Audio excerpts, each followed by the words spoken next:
Hey guys, welcome to Audio Alchemy with Chris Smith, one of the best shows ever, where I interview some of the best singers, songwriters, and voice actors out there to find out how they turn their magnificent voices into the pure gold and talent they give us. And tonight's guest is no exception. He is what can I say about him? He's a singer-songwriter manager who has worked with some of the best people that you've ever known, such as the bass player and Jennifer Glatchover. He is also the writer, creator, and producer of Stories from Styx, an underworld musical based literally on Greek mythology that has blown up in the last year. He is an amazing talent where you've probably seen him react to Epic the Musical and numerous singer-songwriters that you've watched there. This is Mr. Casper Fox. Lovely to have you here, sir. Lovely to be here. What an introduction. Wow. How can I not do a proper introduction to one of our greats out here, Mr. Casper? So, like I said off the top, you are a brand manager, or is that was your main job? Yeah, previously, yeah. Yeah. So, for some people who don't know, brand manager is basically someone who works for someone's public image. Yeah, like it was basically like an umbrella term because I was doing a lot back then for like people. I would be anything from a social media manager to a YouTube planner to like a strategist to a customer support agent. I was basically like anything that wasn't like, for example, for the bass game back in the day, it was anything that wasn't like music related, sometimes even music related, that I would take care of that, basically. Yeah, because that's the thing. Like, you were basically the background guy. You were the one who was like, everyone doesn't know, to be like, oh, how do they make all these videos sound so good? How do they make their images and social media sound fantastic? That was your job, basically, to make someone look good. Yeah, I can't take sole credit for it. Obviously, we like the boys are very hardworking. Especially like our Marwan was very very big on the editing back in Bass Gang as well. But I clicked post. No, you did much more than that. But that's the thing. Like you said, that was your day job back then. So, like, what was the day to day for people who don't really understand like what a brand manager does in order to get themselves out there? What was your way to sort of get someone in the limelight? Like I was always on it because I have a background in like marketing and selling already, and I had I still have, but I had a very big passion for acapella music specifically, right? So a brand manager, it's like it's a very, let's call it a saturated market in that regard, right? Because they're like when musicians usually make it to that percentage where they would need someone like a brand manager, there's a big chance they already probably have a label, or someone who's been doing it for 50 years is gonna get there before you do. So I found it better to be like reach out to like a group or a person or whatever and be like, hey, I don't need payment like upfront, but I'd love to like work with you guys for like a couple of months, and then if I take you somewhere new, that loyalty kind of stands so that you'll start paying me once I bring you to that regard. And then it was literally just like staying on top of like trends, seeing how you can not manipulate, but how you can use those trends in order to push your own. Because in the end, like as a seller, you also kind of see that music in those terms is a product in that sense, right? So you need to figure out, how can I take this social media trend and apply my product to it? And then like for example, way back in the day, I remember the Bass Gang, there was this meme with the boys where like something would happen, it would pause on a frame, and then Imagine Dragons song would play. And we did that with the Bass Gang to kind of like be in on that trend, because then you also get more people exposed to like you as people, but also like your music, and then that kind of goes hand in hand. No, but I love that, because that's sort of thing I think that most people don't understand, is that in order to be a singer-songwriter these days, you do have to be very good at marketing. And the fact that you do have a long background, you studied it in marketing and selling, you had sort of a lead that where other singers and songwriters didn't. So did that background, especially when you went on and did your own work, like did you have was it nice to have that kind of a safety net to be like, oh, I kind of already know what to look for? Yeah, I definitely say that like having that background is an advantage. But it's also because we're in a place where you have to be able to like as an artist. I always tell people that like if you want your hobby to become your job, you have to treat your hobby as a job, and then when your hobby becomes a job, then your job can become your hobby again. So people will be like, oh, like today I'm like, this week I'm not really feeling creative, I don't really want to create something or do some or stuff like that. But you can't really take that luxury when you're trying to achieve something. Like, okay, you can take the week off, but that's a week less of you getting to the point that where you want to be. So you have to find a healthy balance about like you want to achieve this goal, you need to be really, really on point with like what you want to reach, your goals you want to reach, but also in a capacity where it doesn't burn out. And I knew that like there were days where I would wake up and I'm like, I'm not really feeling it today, and da. But then I remember, if this was a job, you can't just say, I don't want to go to work today because I don't feel like it. You can't have that mindset when you're building something in that regard, right? So I feel like that's the biggest advantage I have, was that with that background comes a specific mindset in that regard, and that really, really helps, especially when you're indie and don't have other people to rely on in that capacity. I suppose that's also difficult because the two jobs that you have as a brand manager and as a musician, one does rely solely on you being creative, in the sense like you can't just say, okay, I have to write 5 songs today. Like that is a tough challenge. I mean, yeah, it is. Yeah. I mean, is that a mindset where it's just like, with working as both sides, like you might not feel creative one day, but it's like, okay, I have to have something down on paper, or is it just sometimes with music, I have to just go with the flow? What I'll usually do is that, like, okay, if you're not in the creative mind space today, then you're gonna do something else productive. So for example, if you had a week where you did like 6 demos, and then the week after you're like, I don't feel creative today, I don't really feel it. Okay, then you're gonna go back to the 6 demos you already did. Oh, maybe there's some piano you can touch up, or maybe there's some stuff you can change in the arrangement, or yada yada yada. Because that is like kind of like the grunt work of being a musician, anyways. Like when you go to the rewrites and there's something you want to like polish. So instead of like of wasting your creative space, like oh, I'm feeling creative to like create and write and arrange, then you don't spend that energy touching up demos that can be spent where you're in the mindset of, I don't feel creative today, I'd rather just chill. And then you can do that, but you should be creative in that regard. Yeah, no, I get that. But I mean, have you had the demos where you've made them, but then just haven't touched them in how many years? Oh yeah, that there are definitely where like I'll like have this like and it's for some reason it's always like after midnight, and you're like oh, and then you run to the like run. I write all my music on this setup right here behind me, and I'll run from my bed like, okay, now I have this, and then I'll spend like 4 hours on a demo, and then I'll play it in the next morning. It's like, I mean, it's dope, but I don't know where to put this, so I just kind of put it in the cool song, don't know where to put it folder, and I have like 20 to 30 songs there, so that there are a bunch in there collecting dust. And then sometimes like if I'm experiencing some new media or whatnot, I'll be like, this song kind of fits this a little bit. And Storage from Styx was a lot that like a lot of the songs were songs that I've written previously where it's like, well, this chord progression and this like feeling I want to portray with this song fits into the universe I'm trying to create. And then you can kind of go back and then polish the demos and then whatnot. Well, I mean, we should highlight not just how talented you are musically, just because if anyone's watching, looking at the video podcast right now, you can see behind him the number of instruments that you have, ranging from to pianos pianos to guitars. Like, I mean, like you literally like, I mean, I imagine the piano is your favorite. Yeah, I mean, well, the guitar has grown to become my favorite. It's mostly because that I was like, I'm self-taught in everything musically. So when I learned that like, oh, I don't have to be able to like fully shred a guitar, I can just do it on a piano. When I found out what a guitar was, so I was like, oh my God, that is sick. So I got this Axe one here, and it's so cool. It feels so cool to play on.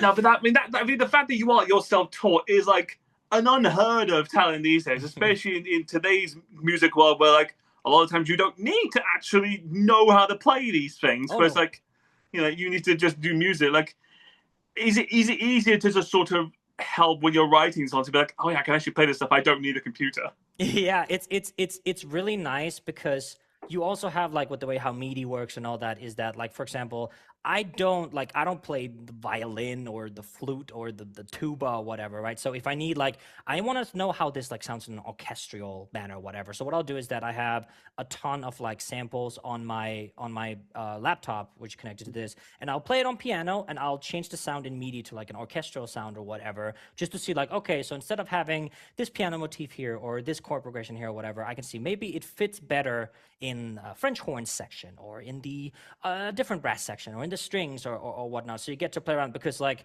even though there is like a bass and a guitar and a guitarlele and piano and all that stuff, it's still like, will at some point create like, I'll get, like, for lack of a better word, I'll get a little tired of just that. So it's nice to be able to have like a refreshing sound, like go in and then do some bigger scores in that sense. I mean, yeah, because I imagine that happens with a lot of the songs that you've done, where it's like, you'll have something on there, but you'll think like, oh, you know what, this could go with some trumpets or some saxophone. Again, that would be great. But then you have to be like, great, how do I find a saxophone player to get this to do this now? Yeah. I mean, I'll like what I'll do for like if it's something like a bigger project where like I'll have a little bit more budget to move around and whatnot. I'll actually have like real orchestral players. Like I'll commission them. Like I'll go on Fiverr or find someone on social and be like, because I really love like collaboration in art is one of my favorite things. And I had like so many people work on the Stories from Styx project. I had so many animators, like freelance animators, and a lot of a lot of instrumentalists in future parts that I'm currently writing. And I just love to be able to like, okay, now I've written this piece and I can send out the commissions and then like collect them like puzzle pieces, and then when it all fits together, like both animation wise but also just soundscape wise, it is just one of the coolest feelings ever. I mean, yeah, I mean, we'll get the Stories from Styx soon, just because I mean that's obviously the big project you're working on right now. But I want to first get into the fact that you started then doing YouTube in 2023. Started to reacting literally as yourself as a manager to several artists out there. Was there any particular like reason you wanted to start reacting to musicians, or did you see other people, or was it just you wanted to do it yourself? Yeah, like I mean, when I started, it was just because that like I'd been working for a lot of reaction YouTubers, like helping them prep videos and chase trends and give them like a breakdown of what's working, what's not working. So I knew what I knew what works and what doesn't. And then because in 2023 I was more of an acapella YouTuber. I would do like a cover a month and stuff like that in that space. And then in 2024 I was like, I'm gonna try this reaction analysis business and see like what it is for me, if I enjoy it and whatnot. And I'll like, okay, well, I have an advantage because I know I know what to appeal to, and I know what audiences would enjoy reaction and analysis videos, right? And I went in like knowing, like, for example, I worked with both Jennifer Glotzover and Peter Barber, like representing them back in the day, and I knew that like what videos of those did well and which like did less well, and I was like, okay, let's remember, what do we know did well. So I started off with that, and I think my first video got like 100K plus in like a couple of weeks when I started on Twitter. So I was like, okay, I mean, this is probably something for me. And then I just slowly slid into like a genre, which has now become like musical theater analysis. But it says so much, like when those who do like reaction shows, even me. But like the one when you have like a background of like, oh no, I actually know what I'm talking about. That will get you the numbers. I mean, yeah, like the first few videos you have like 100,000 views in a couple of weeks. Like that is. Just to let anyone know, that's unheard of. For like a new YouTuber who doesn't know what they're doing. Was it a little bit like, oh, I was expecting this kind of like numbers, or was it genuine like, oh my god? I like fully honest, I was expecting the video to do well, like full transparency. I was expecting this because I've seen like what that audience specifically, they're very passionate about sharing that particular artist, and they were very, very nice receiving me into the community and stuff like that. But I didn't expect it to do that well. Like that was kind of nuts. Yeah, I was expecting to do decent numbers. Like, okay, I can like slowly get monetized over the first month and whatever. And literally after the first video, I was monetized on YouTube, just like one, which is nuts. Amazing. Yeah. Well, I mean, that's the thing. I mean, you worked with a lot of singers out there who actually do reaction shows themselves. But well, I mean, first off, of any of the singers that you've reacted to, is there any common thing that they do that you've seen where you're like, oh my god, they're doing this again? I think with the people that I've seen, like a lot of them, like I think I've been very lucky because I haven't really experienced anything like that with the stuff that like in my experience, everyone does something differently. Not just specifically the artist, but everything surrounding it. There's always a different approach. And I like to see it as it's like that's like the humanity in us, you know, like the soul in us. Yeah. That there's always a different approach to specific, if it's a song or a video or a show or any situation, there's always some kind of humanity in there, right? So no, I actually haven't said like, oh, they're doing this again. I picked out on like maybe smaller similarities and stuff like that, but like I feel like the I guess the word would be individualism or whatever really shines through in people. Well, I mean, it's also the fact that a lot of the people you know are reactors themselves. And a lot of, I mean, that's the problem with a lot of reactors is that everyone reacts to the same things. Have you been in a situation where all your friends have reacted to the same video, but you have to try and say something that's different to what they've said about that same video? Well, honestly, full transparency, I don't really watch reaction content unless it's like stuff that like really interests me. So I'll like, for example, like I'm a part of a lot of indie music. Like I checked out your Faded reaction, for example. I checked that Oh, one out. thank So you. I'll watch just to see like okay, like what are people feeling? Is there like, because I take like from top to bottom, I take any like critique or like pointers I could get and see like, okay, should I implement this or not and stuff like that, right? But other than that, I have to be very passionate about something to like watch reactions. I've never experienced where like everyone has watched something and I have to watch something different, but I have experienced where everyone has watched something and then I was like the odd one out because I didn't want to kind of like do that. There was, Yeah. you know the movie K-pop Demon Hunters, right? Oh, Yeah. please. Yeah. That's it. Because all like everyone in the network did like a reaction of that Yeah. particular one. But I was like, Netflix are kind of not that nice to me when it comes to reaction content, so I kind of Oh, don't want to do that. believe me, I know the same thing because I did it as well. Like I was like, Yeah. how do I make sure Netflix actually likes me Yeah. because they don't like anything on YouTube. No, but I mean, I guess that's a fair. So when it's something like that, or like Epic, or like your voice play, or anything bit like that, where it's like, oh god damn it, everyone's gonna ask me to do it. Like I've got to do it just because everyone's up there. Yeah, it's and that's why it's like I've done a different approach to my YouTube channel than most people because like some like if you look at the content that like let's take for example Peter Barber and Jennifer Glatzhofer, some of the best reaction YouTubers in the Yes, game, like fantastic people. easily, right? And they have a more like I'd call like a trend chasing approach, which is a good approach for YouTube. That's why they have like hundreds of thousands of subscribers and whatnot, Yeah. right? Consistent, like I'll say like inconsistent view count, but not in particularly a bad manner. It's just that like for example, let's say that Dimash is trending this week, then they will do reaction analysis for Dimash because that's the smart thing to do. That's what like they can share their thoughts and do their work, but they can also chase the trend, which is good for their numbers, right? But then if next week they move on to something different, then all the people that subscribe from Dimash, they're not gonna watch those videos, and then that kind of continues so that they probably have like 200 different fandoms in their subscriber base that they have utilized like really like and I cannot like I think it's such a smart approach for YouTube, right?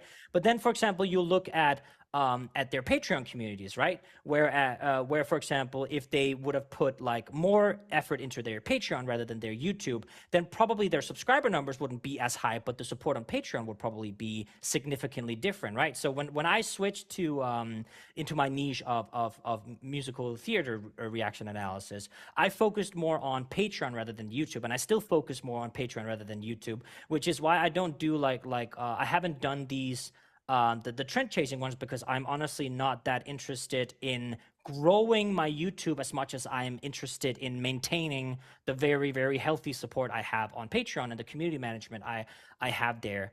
And I've put a lot of effort into having like a great community on Patreon, and I love the fact that there are such different approaches to content creation because there's like what I'm doing and what Pete and Jen are doing.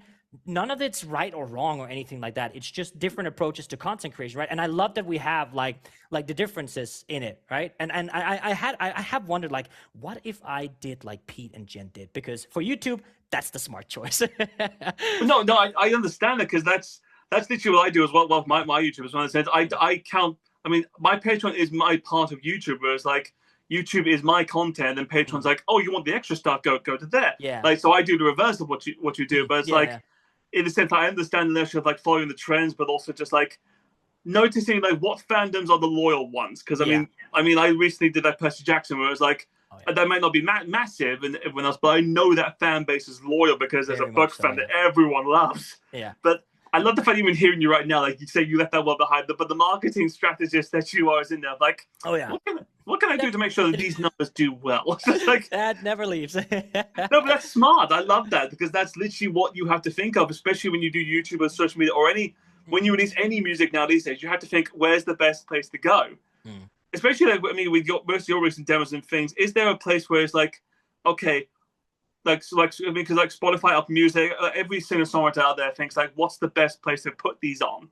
Like, Yeah. do you have somewhere it's like, is Spotify like your favorite, or do you prefer YouTube? What's your take? Yeah, it's a little bit because like especially for streaming, there is a monopoly in Spotify, and it is like it's an evil circle because if you don't have your music on Spotify, then you are like you're hindering yourself in growing. But Spotify pays nothing. They pay so badly. They pay their artists nothing. Like it's really really bad. And it like if you went to a job and they would pay you as much as like Spotify pays you per like per stream, it would be like some kind of like violation in like with ethics or something. God, Yeah. So but the main issue is that like it's kind of up to you if you want to do that, but there is a monopoly. So if you're not on Spotify, you're gonna have a hard time growing your music, even if you're promoting it on short form content platforms like Instagram and Facebook and TikTok and whatnot. But like actually buying, like purchasing, like for example, you can do it on iTunes and BandLab and all that stuff. Like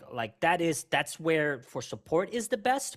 But if you're an artist and you're especially posting like original music, like in such a saturated market, and especially with like AI music on the rise and everything like that, it's tough. Like it's so very tough. So it's very like stick with it, do it because like it's fun. But if you have a certain point, you have to take certain initiatives, especially with like chasing trends, like seeing like, oh, do you like this, then you might like my song because but there's a lot of like it's basically a double-sided coin no matter what. It's like I talk to a lot of like indie music creators, especially in the musical space, and I always tell them like it's a good marketing strategy to be like, do you like Epic the Musical, Hamilton, then you'll enjoy this. Like, yeah, you'll bring in some big names, which is really good, catches people's attention. But then remember, the second you say that, they will compare you to all those musicals. And if you are an indie writer trying this out for the first time, they will murder you once it comes out. They're going, this is nothing like Epic or Hamilton, and Epic and Hamilton is way better, and you know, right? So there's a lot of things you gotta get an overview of. Well, especially about that, especially I mean, you've done covers before. It's like, especially like if you put yourself out there as like, oh, I do covers of certain songs, especially musical songs, where it's just like the fandom will come after you if it's so different, and it's like, no, but this is my take. It's like, yeah. That's not the point. And it's so weird because like I remember there was a massive backlash to SFS when it initially came out, but only on TikTok. So people were expecting SFS to be Epic 2.0, like to the T, like this is the new Epic, right? Which obviously it's not. So it was either that like I made something that was mine, like I'm very proud of it. Okay, we don't like this because it's not Epic. But then if I had made Epic 2.0, guess what they would have said? This is just Epic 2.0. What are you doing? Make your own stuff. You can't please anyone. You can't win. It's just a first step. I mean, because it's also that you were talking about how like some trends you can't do. I mean, you have branched out on your Patreon to watching TV shows and certain things. I think you've been recently doing Hell of a Boss, haven't you? That's right. Yeah. Yeah, which is what I mean. That like Has Been Hotel, which is one of the shows where it's like, even I know, if you want to like have the numbers, you kind of have to watch them because they give you big numbers. Yeah. I mean, like I think that like obviously there's a lot of controversy about Haspin and Helova and Vivsi Pop and all that stuff, but like to its core, I think it's a good show. Like I think it's a great show. It has some dope music, but again, the community do not say a bad word about Haspin. No, they are loyal, and they are. You say one bad word about it, yeah. Then the fact that Amazon is also particularly very protective of ensuring that they don't get paid for any free music that they do.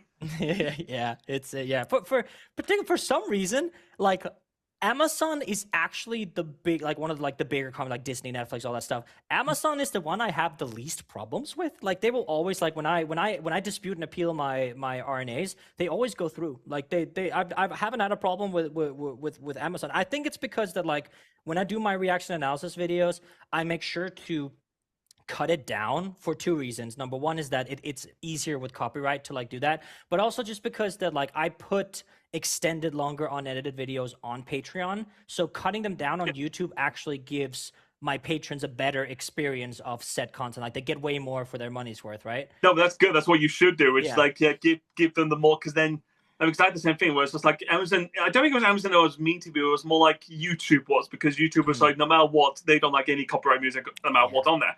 That's just the deal. Like, that's what it is. Like if you promote how much is on there, it's going to be copyright strike. Yeah. Get into that. Have you been copyright struck by yourself, in the sense like, have you written something as like, and YouTube's gone like, no, you can't have those. Like, but I wrote that. What are you talking about? Yeah, I mean, I do have that, but it's primarily because like I use an app called DistroKit for my distribution of music, and they have like a thing where you can pay like $20 a year, and they'll take care of like because if someone just blatantly re-uploads stuff, then obviously they are not entitled to monetize that on YouTube. So I want to make sure that no one's like stealing my work. But I made a big deal out of like being very informative about like fair use and how that works on YouTube and stuff like that. And in a for like because I'd seen that the Epic reactors had some trouble with copyright, especially the cover song musicians had a massive issue with the old. It's been fixed now. Like the new Epic management should be way better, but the old one had some troubles with fair use and stuff like that. And a lot of cover song musicians were suffering from that. But we had like there was a great initiative with a lot of people that like really locked in and took the dialogue with the Epic team and eventually got that sorted out. But I made sure that for Stories from Styx that there was like full transparency, like, hi, this is how you can like have money on your videos, reaction or covering SFS. So I walked them through the whole appeal and dispute process. And I've set it to that if someone disputes with a reaction or a cover, it automatically goes through, like no problem at all. But yeah, I have also like when I was posting my like the full animatic, like the part 1 like video with all the animatics and stuff like that, it got claimed as well. So I had to appeal that too, which was very funny. Did you be like, what the? He was like, that's me, bro. That's me, you idiot.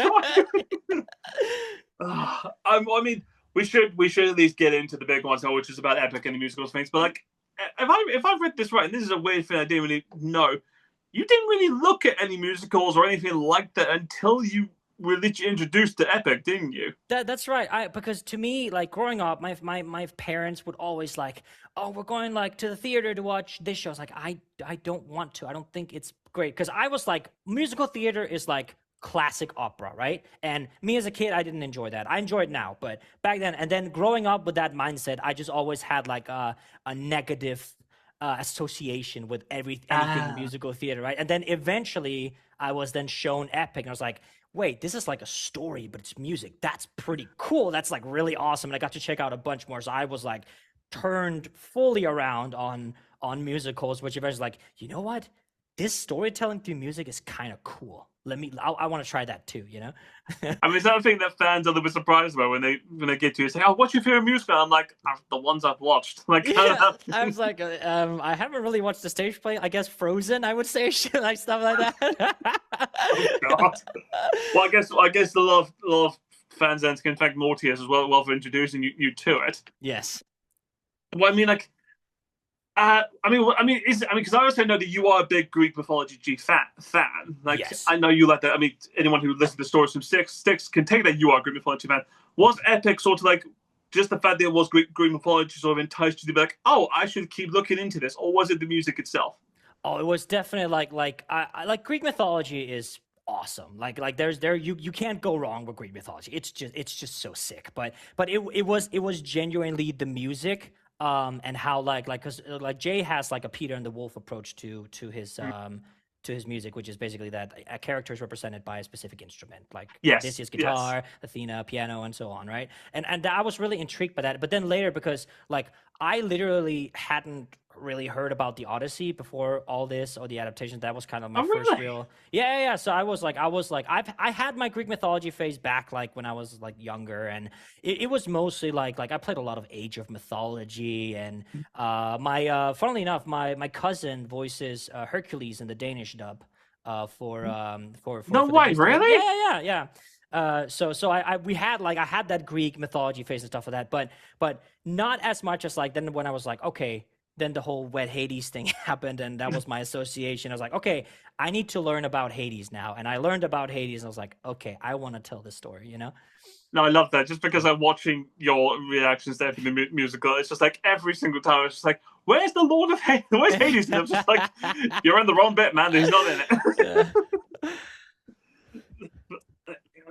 But I mean, I do sort of like love that aspect of like with Epic, because I think you and I sort of reacted to Epic around the same time, because I only got into it last year, and I didn't realize how, going back to other things, how loyal the fan base was. Oh yeah. In terms of like, if you say anything bad about Epic, they will come after you. Because I think I did one of the things in the early videos. I can't remember what it was. I think it was like My Goodbye or something. One of the early songs out there where I criticized Athena.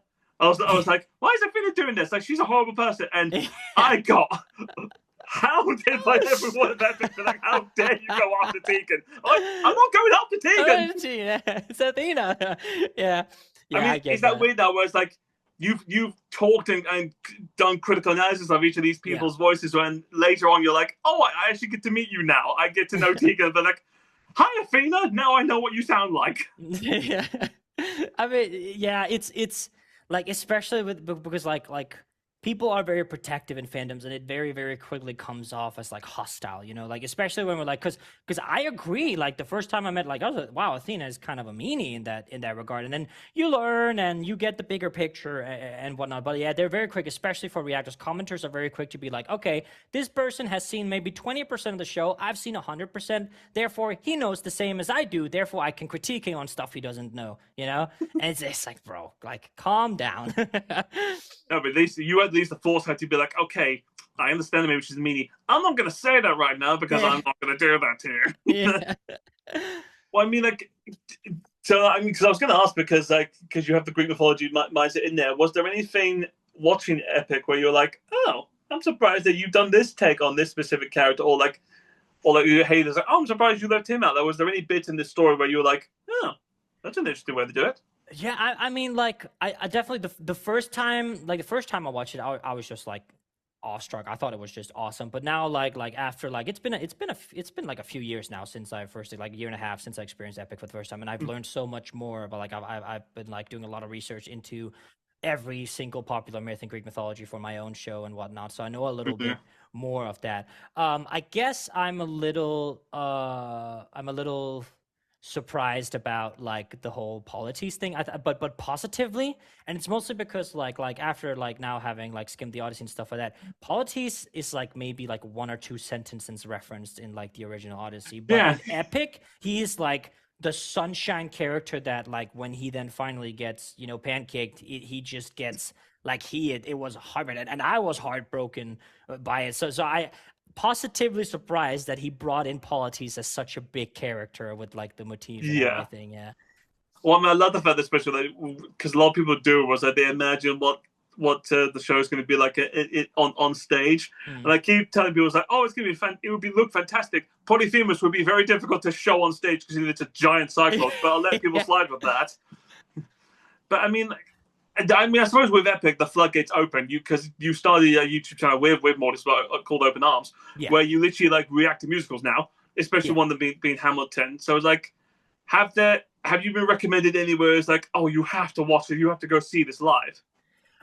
Yeah, like pretty much every show that we did on Or was like always a comment that was like the pro shot, and like this version is the best one. No, this version with this guy or with this girl or with this they them. You know, like it was always a recommendation. Like I've still not yet to see any of the shows. I'm so sad because I was supposed to see West End Hadestown with the original cast in like last year, but that was like right around the time where part 1 was releasing, and the night before I was like, I'm so behind on everything. SFS releases in a week, I can't go. So I missed out on Reeve and Ava, and well, I primarily wanted to go because of Patrick Page, Hades in his oh my god, yes, he tore his Achilles tendon, so he wasn't performing anyways. I was like, okay, well then it's all right.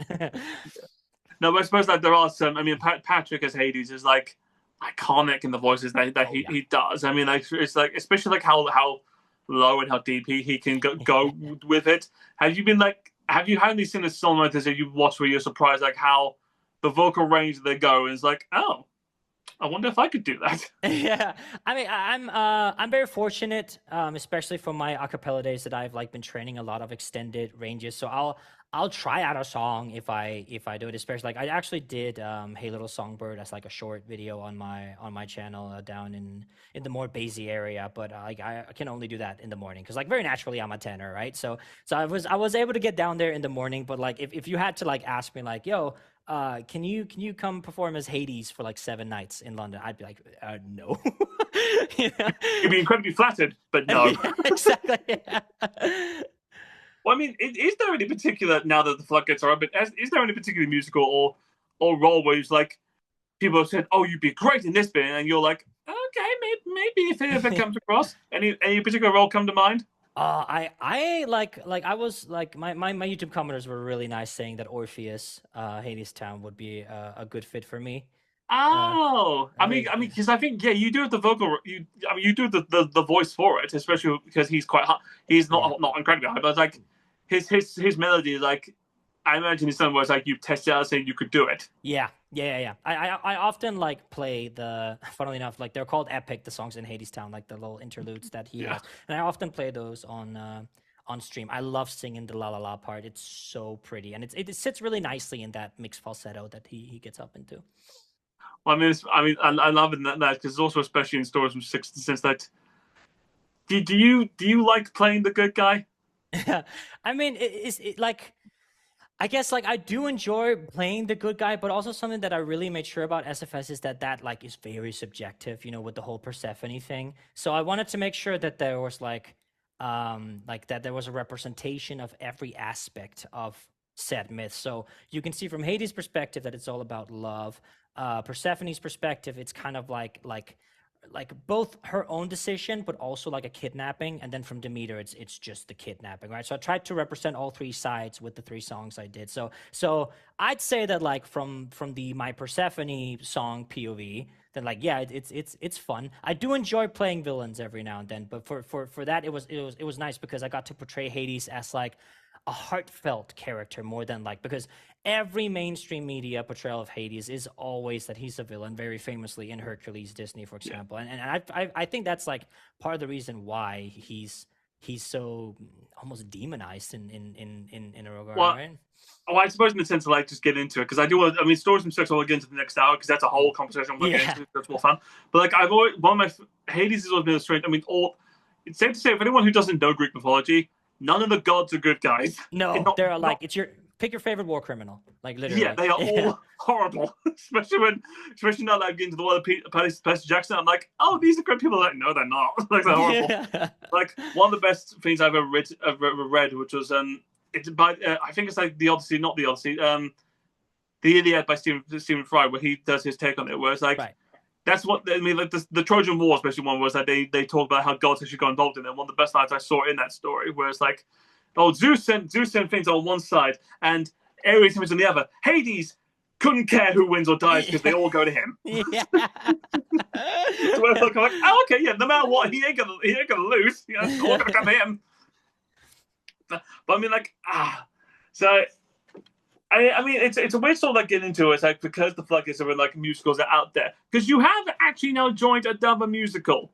Getting into Yes. what I talked about, because you're now in Fated the musical. I am, yeah. Yes, I mean, how did that approach get by for you to play the lovable King Arthur? Oh my God, it's such an honor, such a pleasure, and it's like one of like I'm in a handful of musicals now just because there was that like TikTok boom of rising, so I got to be both in Fated and Gilgamesh. I'm in Return to the Moon. What else am I in? I'm in a lot of stuff.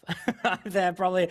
I'm Fearless as well. Are you in Peter's musical? I'm not in Melody of War, no. Because that came out like after I was like, okay, I have a lot on my plate now, so I haven't really auditioned for it. Too much Greek stuff. You want your own. Yeah. I mean, like it's also like that is like also like as a really crazy standard for their auditions. I'm not even sure they'd have me. I'm a piece How dare you put yourself in that low of a standard?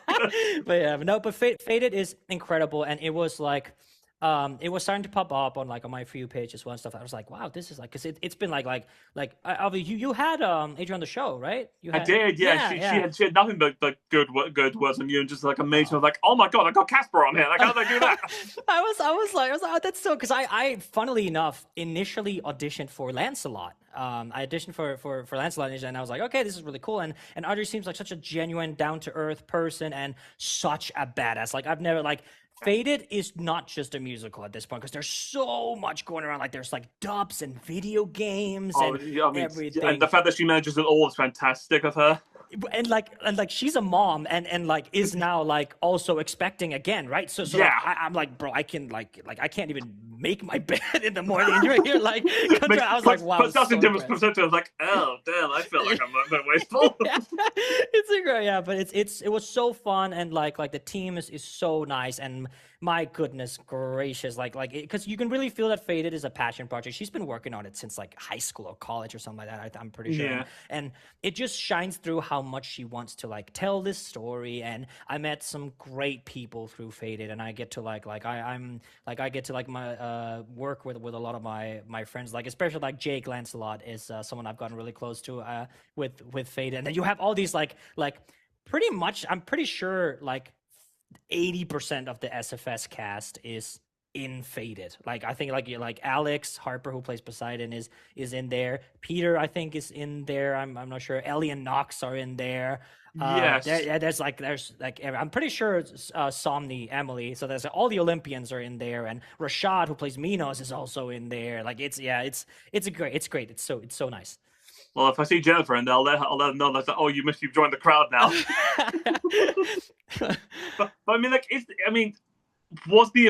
I imagine, was the appeal there of like trying to do Lancelot, and then just like, I want you to play Arthur. I'm like, oh, you want me to play the lead? Like, because I was like I think I love I love undermining myself, right? So I'm like, okay, well, there's gonna be someone who like really has the voice for the spotlight here, for Arthur and whatnot. So I was fine playing like a smaller character.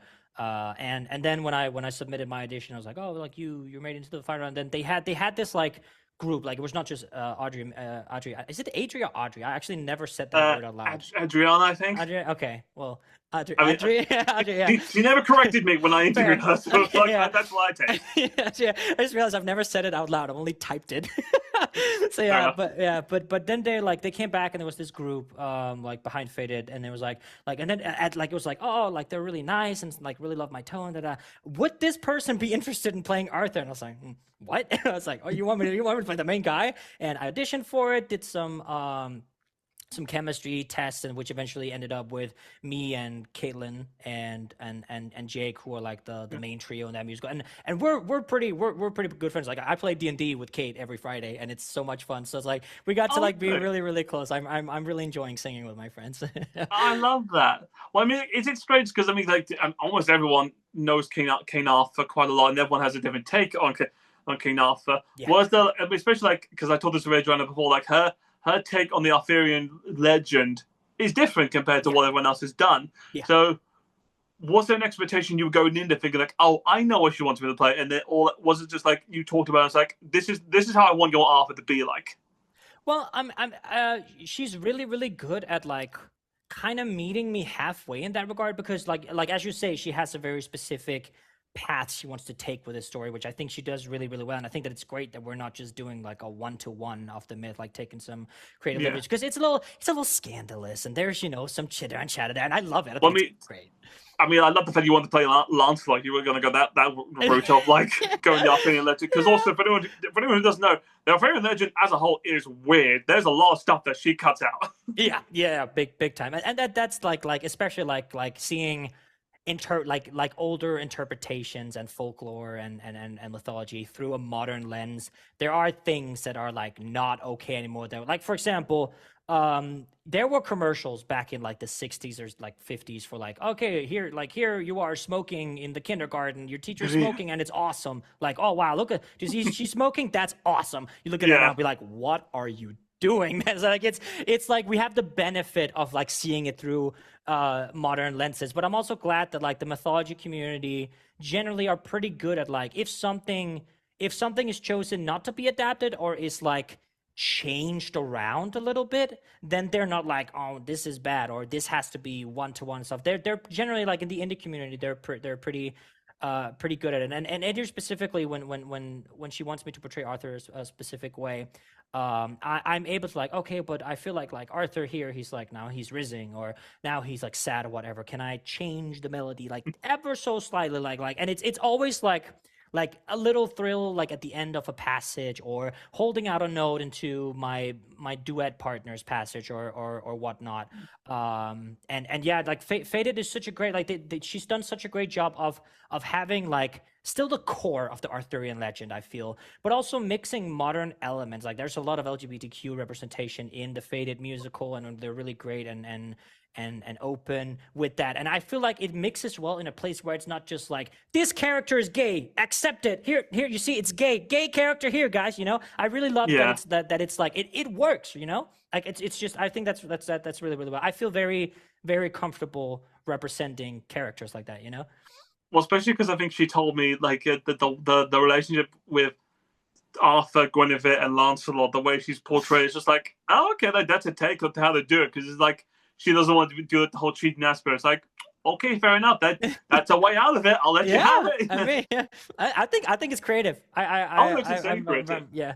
I mean, because she gives a lot of control to everyone else out there in terms of like, because the stories mixed out there. Did you ever say in what your character looked like?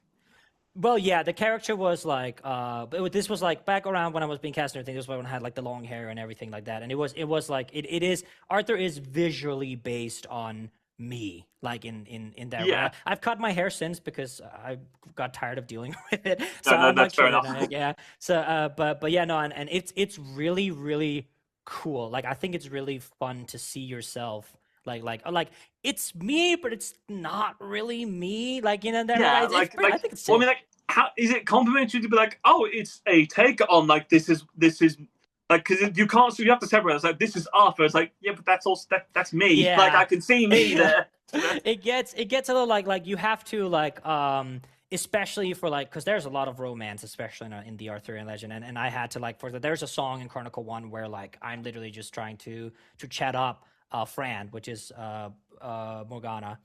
And it's because like Fran and I like we're buddies. We chat every now and then, but then like you have to, okay, now you're Arthur, this is Morgana, go romancer. It's like, okay, play up the charm. It's just like, exactly. Oh. And it's like we're professional. We're pretty good at like turning it on, and then when it's gone, we turn it off. But then you see it in the animatics, right? And I find myself not like yeah, it's Arthur, but like it also kind of looks like me, and that kind of looks like Fran. You can't help but like see that, and then have like a little raised eyebrow in a capacity, right? It's never like for more than like maybe just a second, just like, I forgot they're based on us and we're doing that, you know?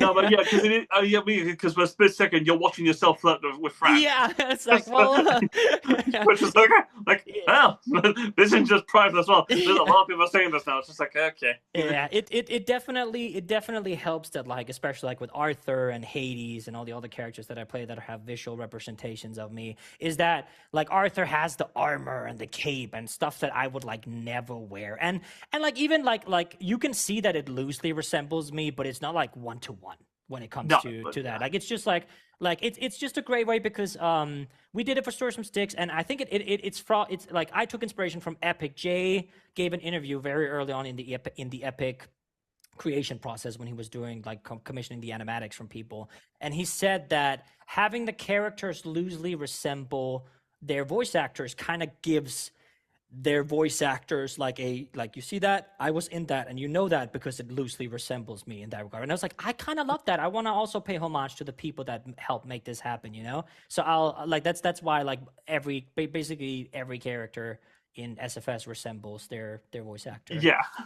Well, it's good to know why Hades has long hair and looks just like, okay, you know, that's what I do. Well, I mean, we got about 10 or so minutes there, but I just want to touch on it. You said, how many musicals are you involved in now? Oh my goodness gracious. Okay, so there's a lot. So we have obviously Stories from Styx, obviously. Yeah. Faded.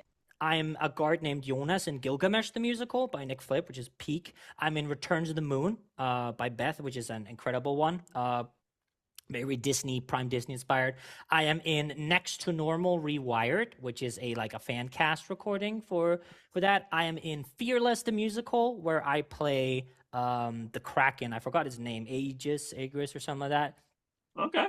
Am I in anything else? If I'm forgetting something, I'll be very embarrassed, because then I'll lie awake at night and be like, "Oh shit, I'm also in this." No.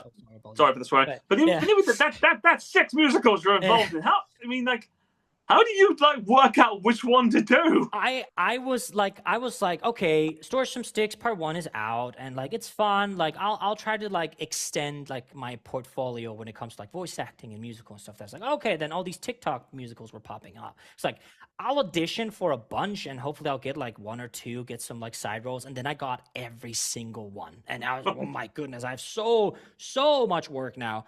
And on top of that, I was cast in like I'm in a bunch of like indie video games and web shows and all that stuff, and like doing covers and run the YouTube channel. It was a lot. So it was just because I didn't expect it. I mean, you don't have to say them, but I was like, are there any particular roles where it's like you just had to turn down because you were just too busy? Yeah.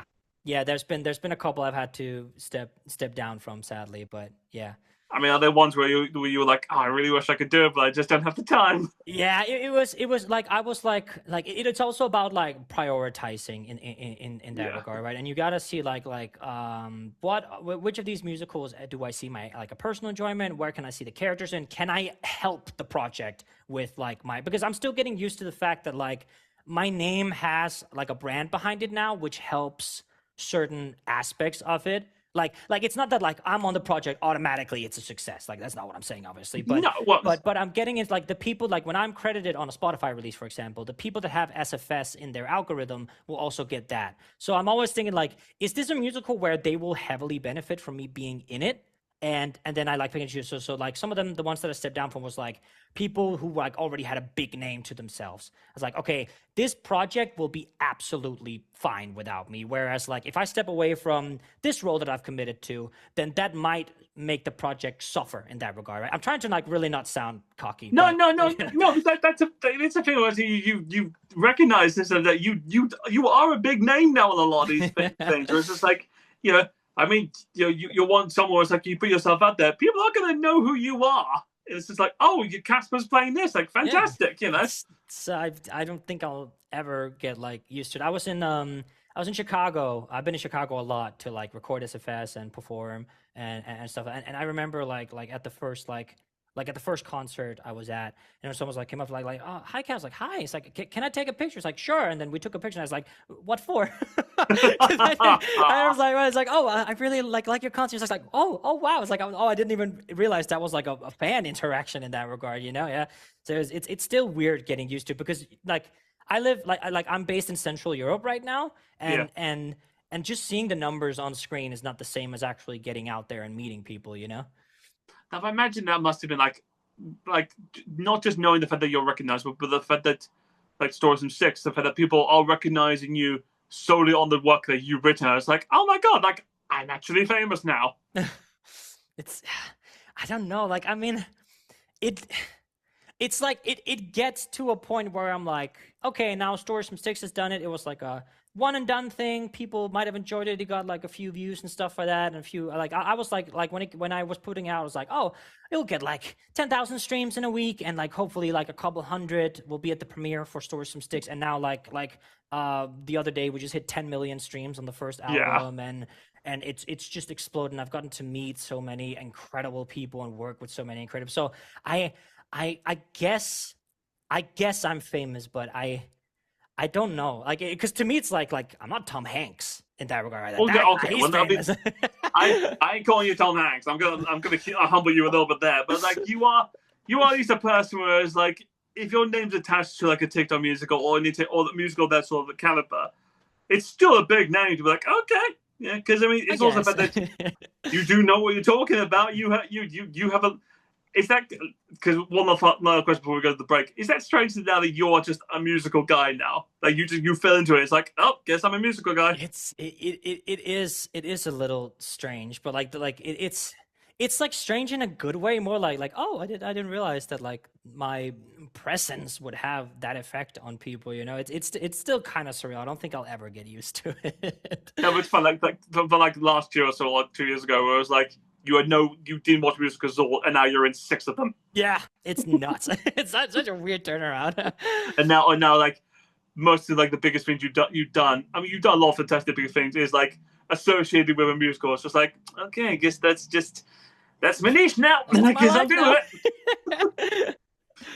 All right, so for anyone, we're going to go to anyone listening to us live. We're going to go to an ad break now for about 5 minutes. So anyone watching the podcast right now, nothing's going to happen to you, but that's just the way it's going to be because I'll just cut to that. You got to have how Spotify podcast where it's like you've got to cut it down because no one likes ads. Yeah, I had to do their ads. But so tune in after the break, guys, where we will go full dive into Stories from Styx because I've held it back as long as possible because I thought. As much as fans want to do it, they want the full hour of this. I wanted to get to know you. That's the deal.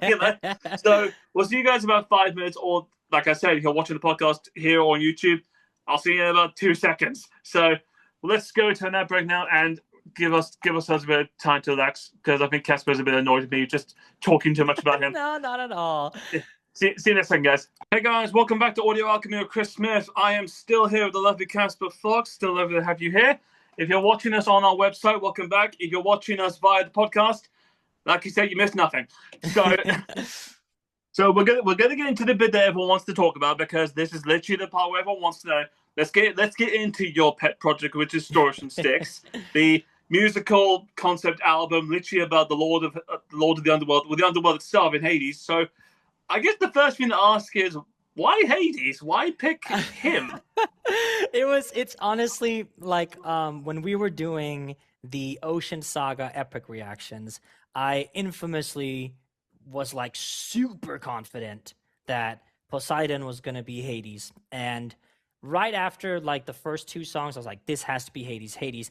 And then literally the first song they start chanting Poseidon, and then someone in chat, I still to this day have no idea who did it, but someone in chat, like in the live chat, put Wet Hades, and everyone just took it on the back. So like every single time, then every god in epic turned like Thunder Hades, Fire Hades, Wisdom Hades, everything was like, okay. So like I was like, okay, this is funny for a few days, and then like a month passed and it was still happening. It's like, okay, well, if this is my life now, I should know what kind of god Hades is, So I searched it up and I found a few videos, overly sarcastic productions, and some of the mythology YouTubers that were like mythology guy, overly sarcastic production, John, like all those people are like had videos on Hades, and I was like, I wish there was like a place where it was just all like it was all together in one piece, so I don't have to go like digging for YouTube videos of these obscure, because Hades is a very obscure character. His most famous is just the Hades and Persephone myth and the Titanomachy, right?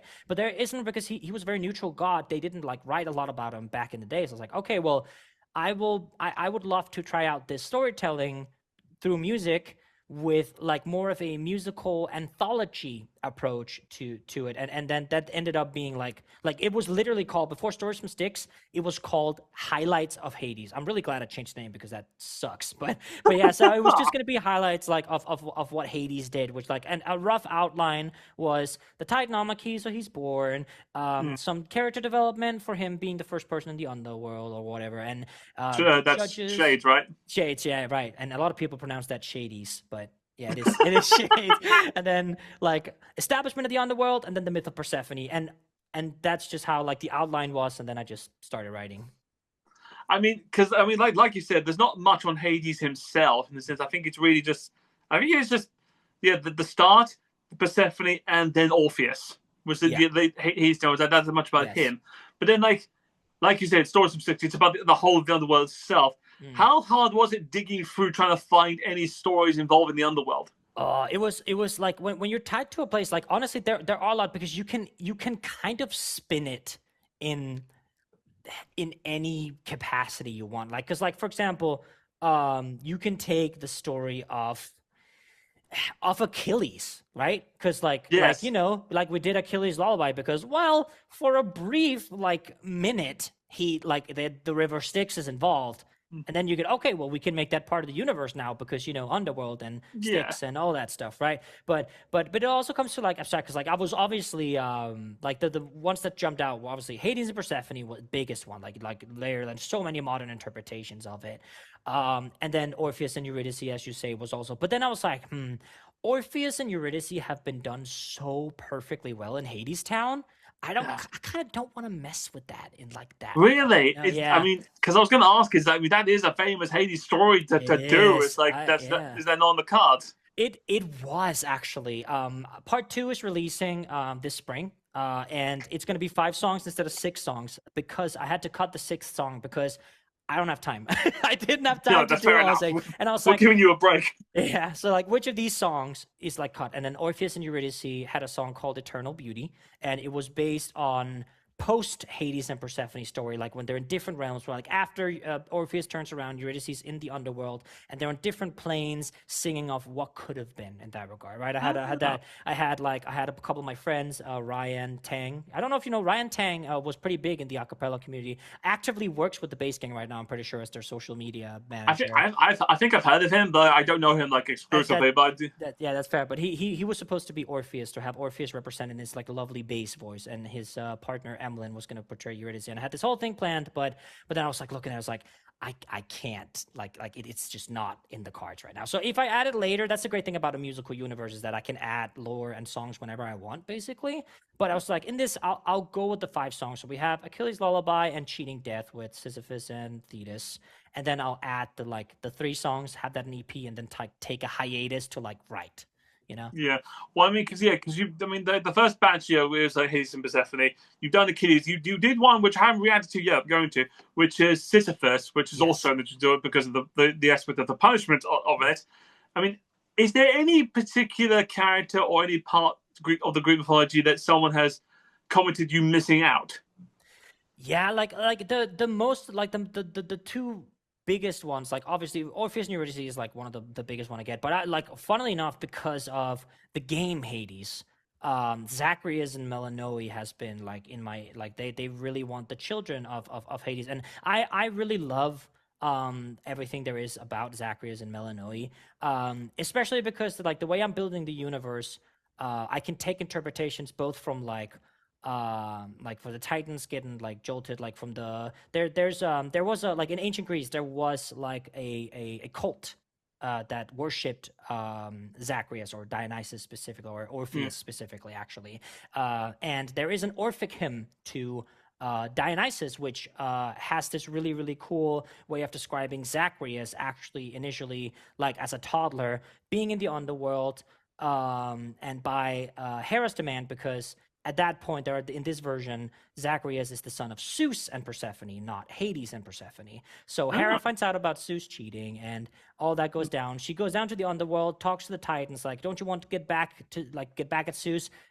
Tear this literal like toddler apart for me, and we'll do it." And they do, and Zeus is mad, jolts them, and then he puts like the remains of Zacharias into his leg, which then later becomes Dionysus, right? So I've been wanting to implement that myth into the SFS universe, which is what I'm looking at. I'm looking at a mix of the Orphic hymn to Dionysus and kind of like an original adoptive father, son, daughter dynamic story for the future parts of SFS to play into like an end game in the early 2030s. I love that, just because it's the fact, like, inspiration from Hades. You're not writing the Hades story, the Hades game, because that's its own thing. Yeah. But because there are a few, especially with Hades Persephone, there are certain takes in the sense of like how it's perceived, and it was that a bit of a challenge, because it's strange to me, especially with Hades. Hades is one of the only few Greek gods who's surprisingly, his deal. He is actually very loyal to his wife. He knows his job. He's actually one of the only Greek gods who's actually kind of decent. Yeah. Yeah, I mean, you have like there are certain variants, like for example, there are certain myths where he like cheats with Minthi, for example, and stuff like that. And we literally talked about this like in the first half, that like it's not about choosing the greatest persons. Like, who's your favorite war criminal, right? Yeah. And especially with like, because to me, I think like Stories from Styx isn't really about like portraying Hades as like the perfect god in the world, and like he's just like a great guy and everything. It's more nuanced than that, and I wanted to challenge this, like that people see situations, either it's black or white, there's nothing in between, just it's like this or it's like that. It's like I want to challenge that. I want to say that like you have like this perspective, you have this perspective, and then in between here somewhere, like in the middle of these two, that's where the actual truth is, and so I had to find a way to like portray Hades in a way where like he could be portrayed as a good guy, but if you also look into his character, could also be portrayed the other way in that regards. And originally, funnily enough, I wasn't even going to include Demeter in the musical. I was very under the Hades is a good guy bias.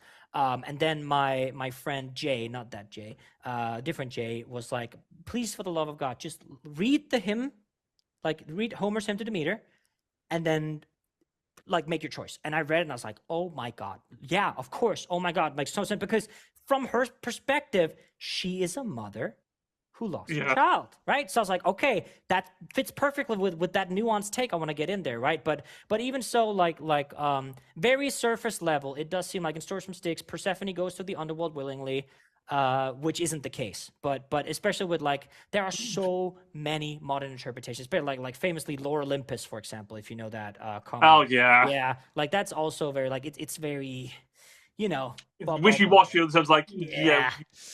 we can't be for certain, but it's like, that's just, Yeah. Well, I mean, because there's also, I mean, there's like, I think there's another one. It's like, I think it's called like Blood of Zeus, I think, which is like an anime show. Yeah, that was like so good. Oh, yeah, because their take on Hades and Persephone like is also drastically different. Because also that makes Demeter the bad guy. Yeah, Blood of Zeus season 2 specifically, which funnily enough, my mods introduced me to, it was great, and that season 2 specifically, was a big inspiration for kind of the Hades and Persephone dynamic, because I feel like if you're gonna make Demeter a villain, that is the perfect way to do it. Like my God, so well written, right? And I got to actually, funnily enough, speak a little bit with the creators on Instagram, just talking about like interpretations of. But yeah, it was really, really nice. Just like short DM conversation, but it was really, really, really special. And it just like, but most of all, it highlighted just like how biased everything is, like you are reading, like even if we're reading specific like take it world history, right? Like if we look at all the wars, all the calamities, like all that stuff, I bet you that, like, for example, the Vietnam War is not called the Vietnam War in Vietnam. It's called the American War, stuff of that, right? So we're all reading biased takes from history. I was like, I want to challenge that. I want to make sure that you're seeing it through a biased perspective. I want to challenge it for you so that when you've listened to Stories from Styx, you approach every single situation in your life with the knowledge that, okay, I'm getting a biased perspective here, gather more knowledge about the situation, and then take action, Well, I mean, because, like you said yourself, like Hades in the past in other aspects, especially in Hercules, is always portrayed as the bad guy just because he is sort of the Lord of the Dead. Yeah. And the fact that Stories from Styx, you portrayed him as, I won't say a quote-unquote good guy, but it's like also a tragic character who has like got the end of the stick, because he is technically one of the three brothers. He's the Olympian god, but he's stuck in the underworld. Yeah. Was it with like challenging you, like, okay, because like you said, they're not all nice characters. The Greek gods are Greek gods; they're their own thing. Yeah. But it's like wanting to make Hades a tragic character, or at least a good guy. Was there a bit of like a bias there because people sort of have a weird sense of who they know Hades should be to them? Yeah, I mean, like I guess it's like, again, because me as the writer, I am biased, as you say, like because it's my perspective of like, it's basically my retelling of these stories, how I like to see them, right? Where I've tried to incorporate more viewpoints than just my own, and especially with like knowing that I was gonna voice Hades from the get-go, because I was like, well, this is my musical, I want to be in it. I'm writing it, I'm the lead. Literally. So I wanted to incorporate like some of the like hurt that I felt in my life, where I fell out with these friends because of a biased perspective or something like that, right? And writing him as a tragic character rather than just, like, as you say, straight up a good guy, kind of went hand in hand with also how for Hades, like associated with the underworld, like it all comes from like Christian bias, because the devil, Lucifer, like if you're in charge of the dead in Christianity, you're bad. Like that's you're the devil, and in Christianity, you don't associate with the devil, obviously. That's like a core part of their faith. And when the Christian, which is now like Christianity is the biggest religion in the world, a lot of people are Christian, they will associate that to multiple religions, including Greek mythology. So very often when the Christians started taking over the narrative a little bit, Hades was easily associated with being the devil, being in charge of all these, being the Antichrist or whatever. And Zeus was very quickly seen as like God, like the big guy and stuff like that. But if you put these two characters up against each other, I'd say Hades comes out on top when it comes to being like, I guess, morally good in that regard, because Zeus has done I think any of them against Zeus is a bit more like that. But I mean, like, it's interesting because the way I've sort of like looked at what I've been told in the past, since it's like compared to with Hades and Zeus, I mean, like, because I think something which is funny because I saw on TikTok, it's like everyone says like, oh, that Hades is like god of the dead. He's technically not god of the No, dead. He's god of the underworld exactly. because Thanatos is the god of the dead. He's like Yeah. the messenger, and like Hades is supposed to be like the war clerk of the Yeah, dead. It's like that's yeah. so He just unfair. does the paperwork. Yeah. But no point is that fact like Zeus is whilst he's king of the gods, he's also the one that's less free because technically he has to be responsible for all the other 12 Yeah. when they mess up. It's just like, damn, I have to be the one in charge of you Oh idiots. yeah, it's and it's like especially some we did this like I wanted to also like again because there are very many views of a lot of the gods and especially like very nuanced. You are on every aspect of the moral line if that makes sense for Zeus especially. There's some people who've only watched the Hercules movie that will see this is Hercules' father, the goat of like he's just a perfect being, and then you know the people who's read like myths and stuff. I was like, okay, this is not a This is like a take on it. yeah, I'll give yeah, him I'm that. good. I don't want to do and I wanted to like again with Zeus we had I wanted to take inspiration from Epic, giving Zeus like a more operatic voice, which is why Peter got the part for Zeus, which was fun. Yeah. He's great. And if you see in the Titanomachy animatic that Neil Illustrator did. Zeus is Yeah. the one who, because canonically he is the one that leads the Olympians and the Elder Cyclopes and the Hecatondries and all the Titans that sided with Zeus. He leads them into victory for like in the Titanomachy. He's also the one to deal the final blow. And I wanted to visually represent that Hades is not the aggressor here. Zeus is. And most of the time, Zeus is the aggressor. So Hades protects his siblings with his shield in the visual, and Yes. Zeus deals the final blow. Like Zeus is the aggressor in Titanomachy, right? So we tried to layer that a little bit, and that like getting a Neil Illustrator animatic was just a dream come true. Like my goodness gracious. Well, I mean, we let's dive into that. I mean, because not only is this musical Greek mythology, you also did get like a lot of people who were associated with Epic, Yeah. not just in terms like you had like Neil Illustrator, you had like NS2 Studios, like do animatics for you. You also had literal Tegan as one of them. Oh yeah. in it. I mean, like the comparisons to Epic, what I imagine you were expecting from the get go, like, okay, how many people are going to say this is Epic 2? Yeah, I mean, like literally working with Tegan and getting to like get to know her and see like Tegan is one of the greatest writers I've ever had the pleasure of knowing. Like it is just incredible how talented she is and just how heartfelt it is, and especially like as you say, like yeah, I got a lot of people because it was mostly that one of my really good friends, Archie, he worked on Epic as well. He did the Luck Runs Out automatic for Epic, and we got like really close, and we got really good friends. And initially, I wanted like 5 to 6 people to visualize parts of SFS, and then he just kept sending me like, because I was like people like Smulio and like Duvet Box, all these like Like Merchiel, like you're like yeah.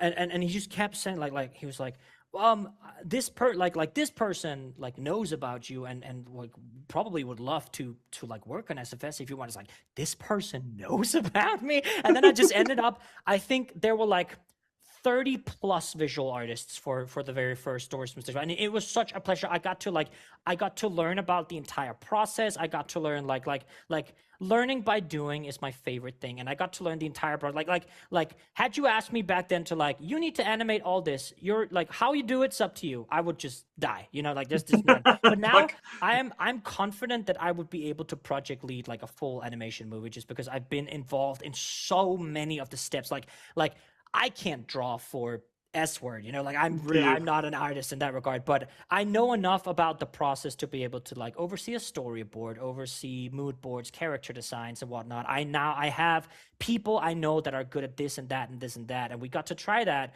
in like a team setting for Achilles Lullaby, for example, right, where Smulio was art directing that, and we had to like basically not puppeteer, but we had to oversee an entire team to get that done. And I genuinely believe like I make a big deal out of being humble, but I genuinely believe that Achilles Lullaby is the greatest like Greek mythology musical collaboration on the internet. Like I will stand by that. I will die on that hill, and it's just because of like I grabbed the Avengers, dude, and we put together, and like Smulio had never led a team before, and the amount of work they put into it, and just to top it off, like Lydia the Bard, that's like one of the greatest singers in the world, with Yeah. Tegan and JP being in on not just like the post production, but getting to write with them and produce with them and whatnot. It was just like it was like the greatest honor I've ever experienced working with so many incredibly talented like Tegan and JP especially, but also just the artists. Like we had Smulio, we had Murchie, we had Gigi,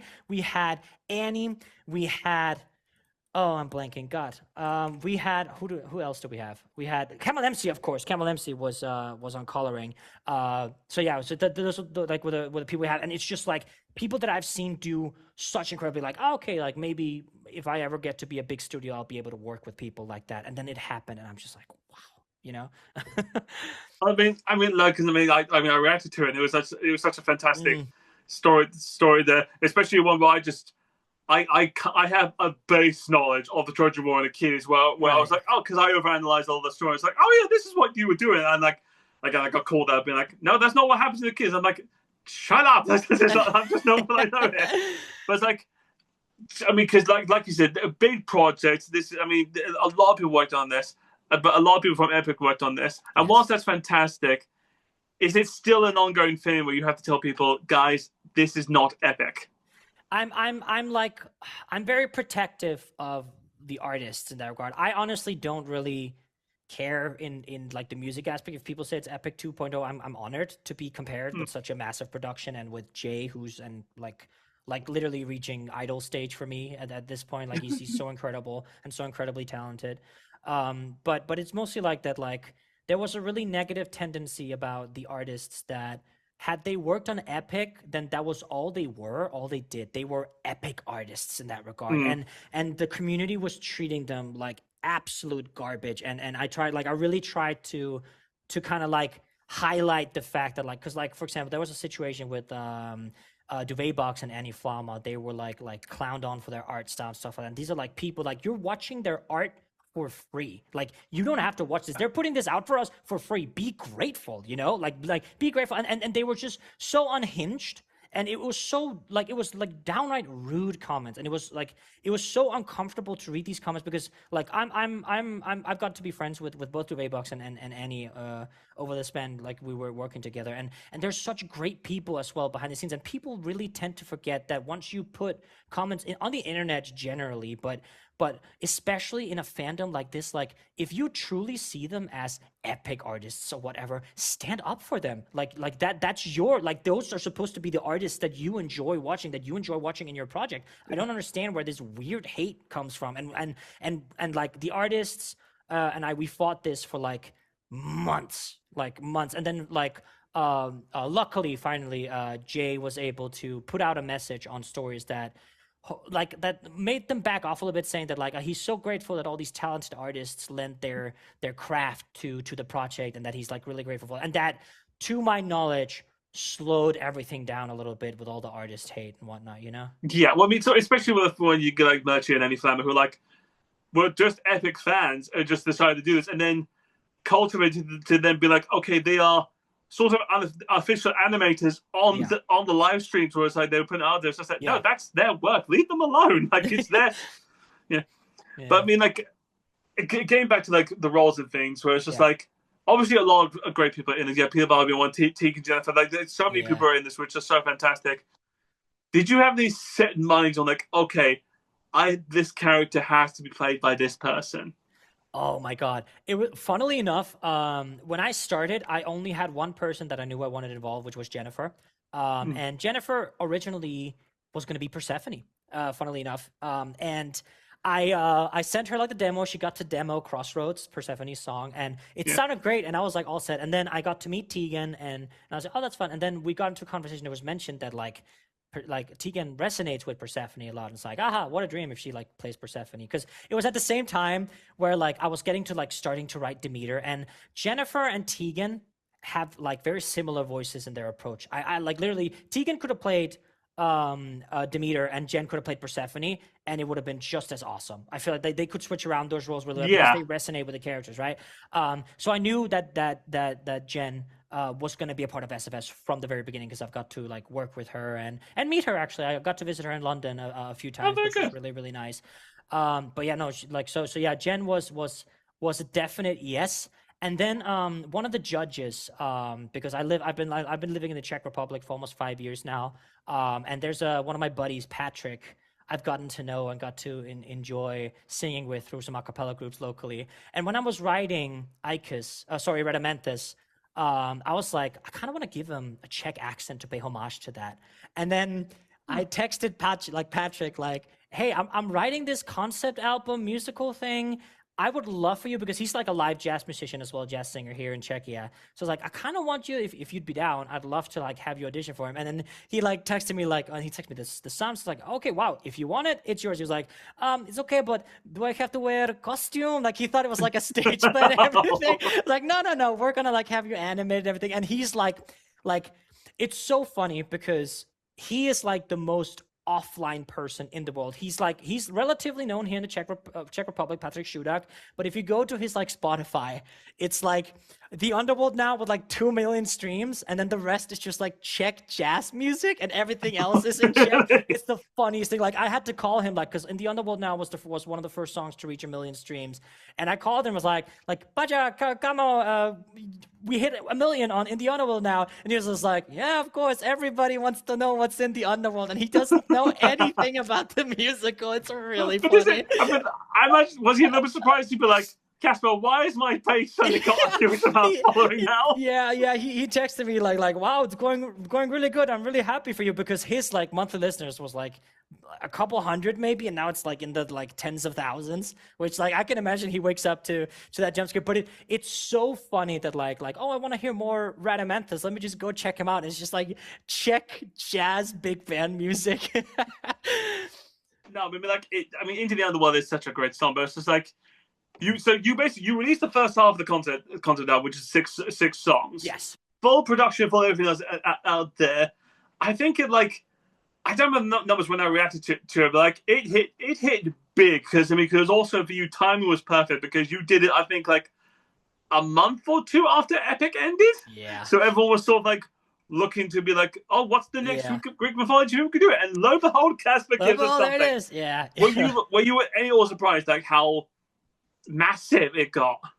I'm always under the impression that like I don't want to expect too much. Like I always want to expect a little less because then if it reaches a little more, I'm positively surprised, right? So I remember telling my friends and my mods on my server like, oh well, this has been a really fun experience. I hope it gets like 10,000 streams in the first week and like a couple hundred at the premiere and stuff like that. And like a lot of people like one of the things I got especially on TikTok was like oh, Stories from Styx was so rushed. I only put it out because I wanted to ride the epic wave and stuff like that. But like little do they know that like 3 to 4 out of 6 songs was written before Stories from Styx in that regard, right? So like funnily enough, my Persephone originally was like was a song I wrote to a girl I had a crush on, and I sent it to her and she ghosted me, so I put it in there, and now it has like 2.1 million streams, and I always like I wonder where she is now, like just laughing. I don't know if she's heard it or whatever, but yeah, that was gone. But just laughing off being like, it ain't your song anymore now. It's not your song anymore. So now that was great. So yeah, I did expect it to do relatively well. And I knew that like putting it out that close to after Epic, that there was going to be the comparison. And back then I was like skyrocketed into having a platform and stuff like that. Normally you get like a slow burn, like steadily rising stuff for that, right? But mine was like basically overnight. So there's a lot of things that I had to deal with, especially like mentally. Like I had a period of time where like I would have really bad anxiety from hate comments on TikTok and stuff like that. And it was literally like I would get maybe like 20 positive ones and then 1 negative ones, and it would ruin my day. Like I would just lay in bed. Anyone who's on YouTube especially like knows the feeling of like you could have 100 people love you. You only need one person to just say your content sucks.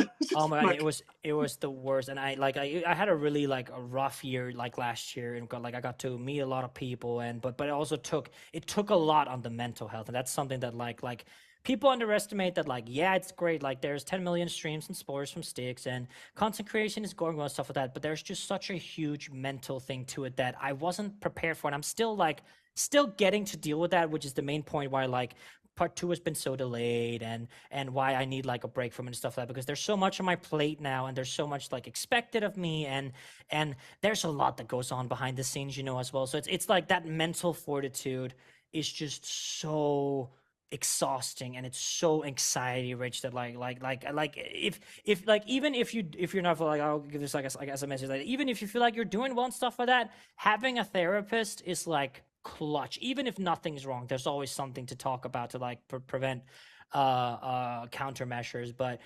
I've developed a bunch of real fun diagnoses over my time. So like I have a really fun variant of PTSD from a lot of stuff connected to like everything that happened, and having, I'm very fortunate to have a therapist and certain people around me to help deal with that in that regard, right? But it's just really tough, especially in a comparison wise, because I'll be like happy that like my stuff did well, and then like I'll look at some of my friends that like have insane amount of listens, or like I'll even myself sometimes compare myself to Epic and Jay and be like, well, Epic is bigger than one, my entire album has less streams than like one Epic song, for example, right? And then I'll just get caught in my head about like, this like, why are you not better, Casper? And then I get to I bring it to like my therapist or whatever, and I get to like talk about, you can't compare yourself to that. That's not how it works, and it's nice to have that outlet in a sense, No, I mean that's true. I mean, it's just like, especially like how much you work, how much you put yourself into this. I mean, I'm gonna sound like a mel at some point. Just be like, you need to go take a break, or just like, especially like if people ask you like, oh, why is Storage 6 delayed too? It's like, I'm working on so many other things, guys. Like, leave me alone. Like, I mean, because we should talk about a little bit the fact that, I mean, because I wasn't expecting that soon, but Storage 6 Part 2 is coming out in spring. Yes. So, I mean, like, is there any particular stories that we can at least know who are in it, or are you going to keep it wrapped up? No, I would love to tell you. So Storage Mistakes Part 2 is called The First Echoes, and it's because I'm building a larger universe where it builds up some lore. It's basically, because it's a musical anthology, it's a lot of stories that takes place in the same universe with like a velvet line in between, right? And you won't be able to like make it out from what happened, like what happens now, but you'll be able to experience 5 stories that I've chosen that I want to tell that that helps that velvet line, right? So the 2 songs you already know, Achilles' Lullaby and Cheating Death. So Sisyphus and Thetis and Achilles are some of them. Yeah. I'm also exploring the myth of Persephone being like the attempted second abduction, where Theseus and Pirithous go to the underworld and try to steal her away, and that's going to be like a real fun song. So that's one that's a real song. And then publicly known, Tantalus's Punishment is one we're going to be exploring. I had a public casting call for that one and got to cast. I don't mind saying, like, there's this guy called Butler. He's from One Shot Bards. He's also European, which is real nice. Incredible voice, like it was so peak to work with him. That's like turned out really, really, really well. And then we'll end off part two with the story of Eros and Psyche. Okay. A lot of interesting stories there. I mean, I'm excited to the second Persephone kidnapping one, just because like I saw the other one, because that's, you do get to see more of Hades' vengeful side. Big time, yeah. Big time. Just like, oh, okay, you think you're gonna do that? I'm gonna have fun with you lot now. Yeah, it's the most fun I've had in a song. And like Theseus and Pirithous are played by Chris Aragon and Barry Bach. And fantastic! Both incredible singers that are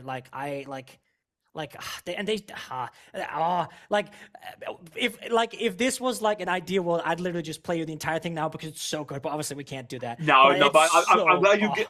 Yeah. I'm glad you gave us something just to be like, okay, so there's the stories we get into now. Yeah. I mean, because I mean, the fact that like I wasn't expecting a part 2 at all, because I thought it was like part 1's done. It's like, okay, fantastic. I'm not, because I mean, I'm conditioned to like Epic and Fated now, of like, okay, I've got one song, I have to wait another year now for the others. Because that's just the way TikTok musicals are now. So it's the problem, especially because like Epic changed the game with. Well, I don't know if it was Epic specifically. There were a lot of animatics for musicals out there, but like having the creator commission indie artists to do visuals. I feel like that's such a game changer. And Yeah. especially TikTok musicals, they want to go that same route because it's such a good way to make musicals accessible, right? Like it's so cool. Like I have to resort to slime tutorials to watch Dear Evan Hansen in between scenes, but us indie artists can pay actual artists to make animatics to make it like something doesn't add up in that No, regard, but that's entirely true. It's just Yeah. like you can have like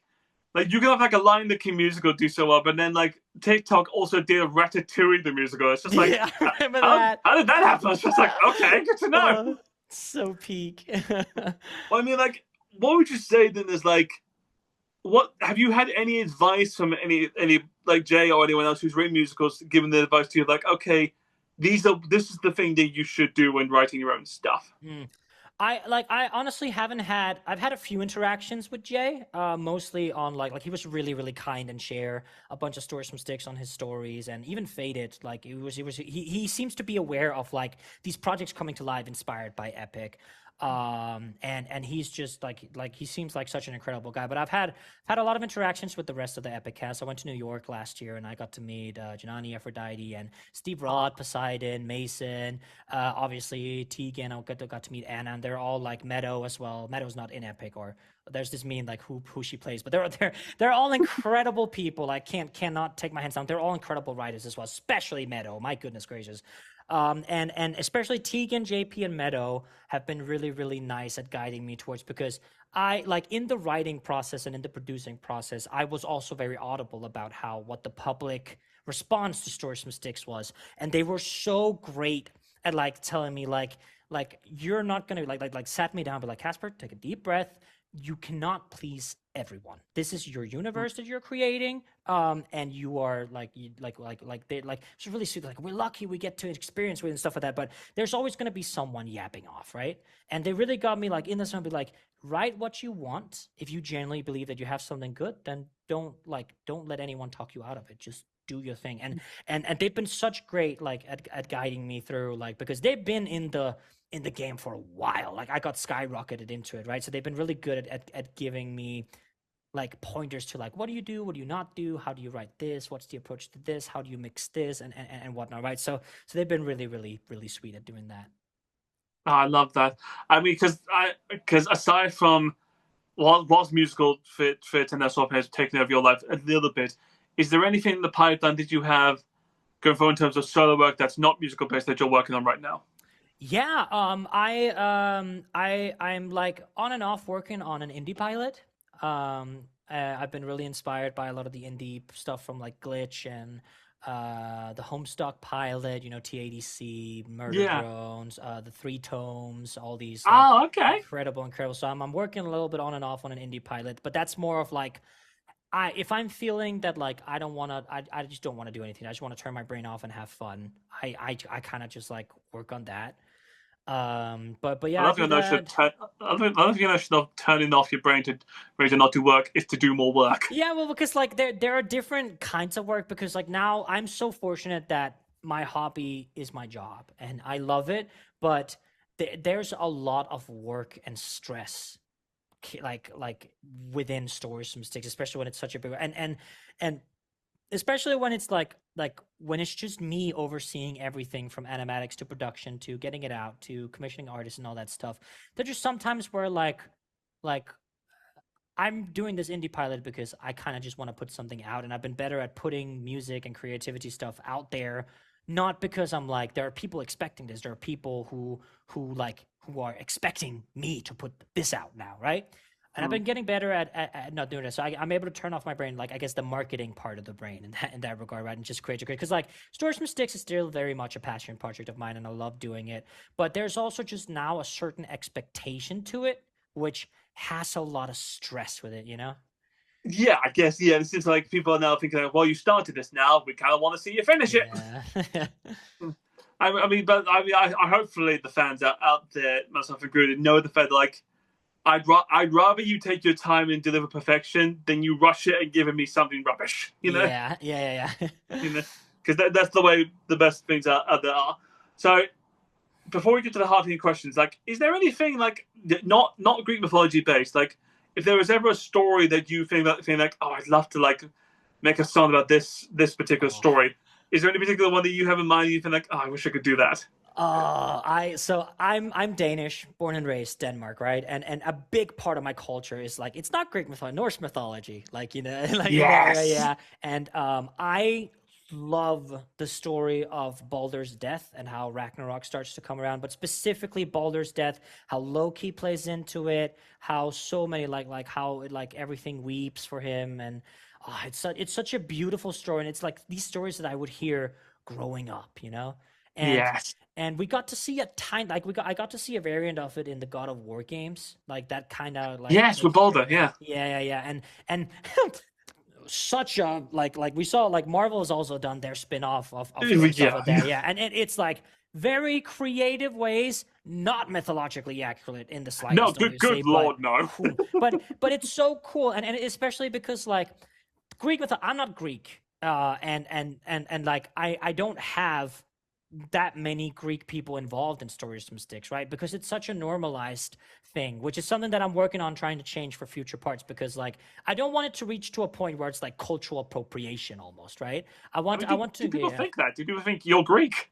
No, they most of the time they think I'm Dutch, which is a whole nother issue. But yeah, for goodness gracious. But yeah, I want to make sure because like I don't actually know how the Greeks feel. Like for me as a Danish person, a lot of Norse culture gets adapted into modern media, and part of me feels very fortunate that our stories are told. Like the stories of my culture are out there. People know it because of these stories, right? But another part of my stories, like for example, the Little Mermaid live action thing, right? There was a whole controversy about the lead actor stuff of that, and us people in Denmark, we're like, we don't really care about that. Why are there no Danish people involved in this production? Like we don't Yeah, that's actually true. It's a big thing, like because like there are colored Danish people, like there are people of color in Denmark, right? So people are like, oh, she doesn't look Danish. She doesn't look like, bro, it's a mermaid. Like who cares? But she's not Danish, right? Exactly. But she's not Danish, and there were no Danish people involved. So we were a little that, and I'm the same with like if I do anything Norse mythology related, and maybe a song about Baldur or whatever, I want it to be with the people in the culture, because it's my culture in that regard, right? Well, I mean, because I know this in the past. So it's like I don't know if you know this. Like, there was a movie based on Hans Christian Andersen where it was like him going into like exploring like in a sort of musical sense of like how he wrote his stories. And I had one school friend who was Danish, being like, "Oh, that's wrong. Like none of this happened. That's not how it went." I was just listening to the mindset of like, dude, it's a movie. Let me have this. I don't know how he wrote this stuff. Yeah, I mean, yeah, it's fair, and it's great. Like it's why like I like the adaptations are valid, and it's great to just get the stories out there because most of the time people will look into the source material, right? Like the original Little Mermaid is way darker than like any Hans Christian Andersen stories are exactly much right. Like I'm honestly unsure what they're called in English, the fairy tales, but there's this one about the little girl with the matches or whatever. I don't know what it's called in Danish or in English. I think I think it's like the matchmaker or like the little match girl. I know what you mean. That one is such a dark story, right? And there are, but luckily they are making a Hans Christian Andersen movie in Denmark now with like super accurate stuff, and it's gonna be sick. Well, if you ever do get bored of Stories from Styx, I would love to see your take on either Norse mythology, like a specific god. Be like, if there was any particular Norse story, I would love to see you adapt how Loki managed to trick giants into building the wall, or like tricked into making Mjolnir, because that's a good story as well. Oh, that's a great story. Yeah. With like him cutting Sif's hair. Oh yeah, that's such a great story with Golden Burst. Yeah, I love that story. Yeah. Or you have to do Hans Christian Andersen stuff, just like do like weird takes on the Little Mermaid, just be like, no, this is how it actually happened. It's just people just freak people out. Oh my god, yeah. All right, so we got like 10 minutes left, so let's give you the hard-hitting questions. So these are the ones where it's just like the people. I'm not expecting massive answers, right. But like give me like you don't have to give me quick answers to write, but it's like give me one where it's just like, okay, this is a dead set. Like this is what this is, and I like it. So right. we'll go nice and easy on you. So let's get into it. So let's say first one, easiest song you've ever written. Easiest song I've ever written was a song called Media Medium. It was a Has-Been fan song. It just came out in like 10 minutes. Fair enough. And we'll also attribute this to Stories from Styx, obviously. Right. What's the easiest song to write from Stories from Styx? Um, Funnily enough, Achilles' Lullaby. Really? That one was really fast, and I brought the original draft, and then Tegan magicked it up, so it actually sounded really good. I mean, is it just because it's a bit of a slow song? It's mostly because that like I love the story of I love Achilles, I love the Iliad, and I love the portrayal. Like I love writing tragic mothers, as evident. So that just came out. Yeah. Again, another Greek mythology story. It's like you learn Achilles' parents, like the mother, not necessarily a good one, but it's like we leave it be. Yeah. Okay, then. Well, on the flip side, the hardest song to write. Oh my God. Shit. Excuse me. So apologies for this. Sorry. The hardest song. Oh, I guess that would probably have to be Titanomachy. I had to condense a giant war into one song. Like I had an idea it was going to be that just because there's so many people in it. You know? Yeah. Oh my God. Yeah.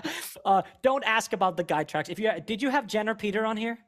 I had Peter on here before. I'm going to have Jennifer later. Oh my God. Dude, you can do something really funny. Ask her about the Titanomachy guide tracks that I gave her, okay? Okay. Why? What happened there then? She's gonna laugh. Trust me. That's good. That'll be real funny. Don't worry. Okay, I'll remind myself of that then for Jennifer later. Okay, next one. Easiest song to sing. Easiest song to sing? In the Underworld now. Okay. Oh yeah, I guess fair enough because that's got a bit of a jazz beat to it. You know? Yeah, it's pretty straightforward. I love that. Okay. Flip side, the hardest song to sing.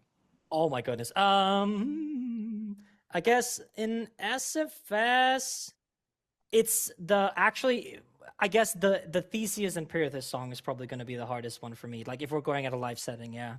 Oh, I mean, just for like SBS, I was expecting Shades. Oh no, Shades is in a very comfortable range for me. I'm very comfortable in that. Okay, just because that's quite high for you that you go. Yeah. I thought, okay. Yeah. I mean, yeah, but I got to perform it live in Chicago last year, and it went sort of. I could do that 7 days a week. Okay, well let's just go outside SBS for a second. What is the hardest song you've ever sung? Oh my God, I did Bohemian Rhapsody in high school. Oh my God, yeah, that was like for 12 days straight. That was tough. That was tough. I managed to do it, but it was tough. What was that, like a talent competition, or was that just it was just like it was not quite musical theater. It was like musical theater where we were the band and there were performances. So we were kind of like an orchestra where I had to sing like Bohemian Rhapsody every night. It was that is. I mean, in school, that's a hard one to sing. So I commend you on that. Mm-hmm. It was so well done there. Moving on. The best cover you've ever made. The best cover I've ever made. I think my acapella cover of my songs "Know What You Did in the Dark" is probably my favorite. Okay. That one or "Don't Be Afraid" from the Walking Dead game. I think one of those two. Oh wow, that is a deep cut to go from the Walking Dead game. I love that.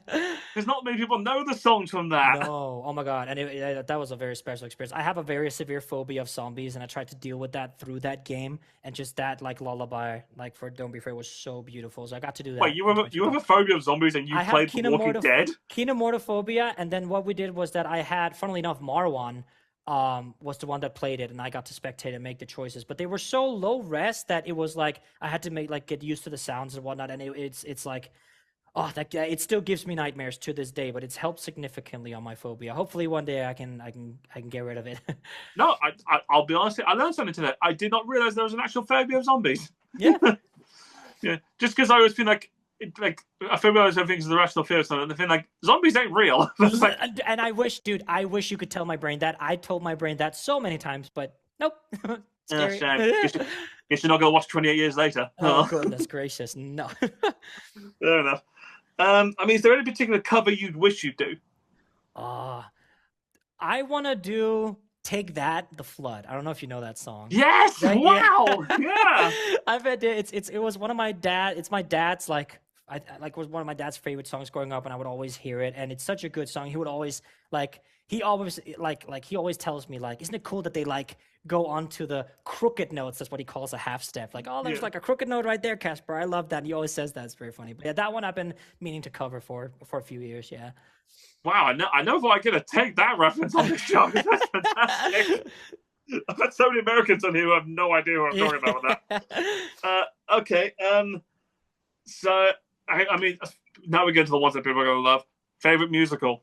My favorite musical has to be, yeah, it has to go to Dear Evan Hansen. Either Dear Evan Hansen or, honestly, Super Curveball, Undertale the musical is up there.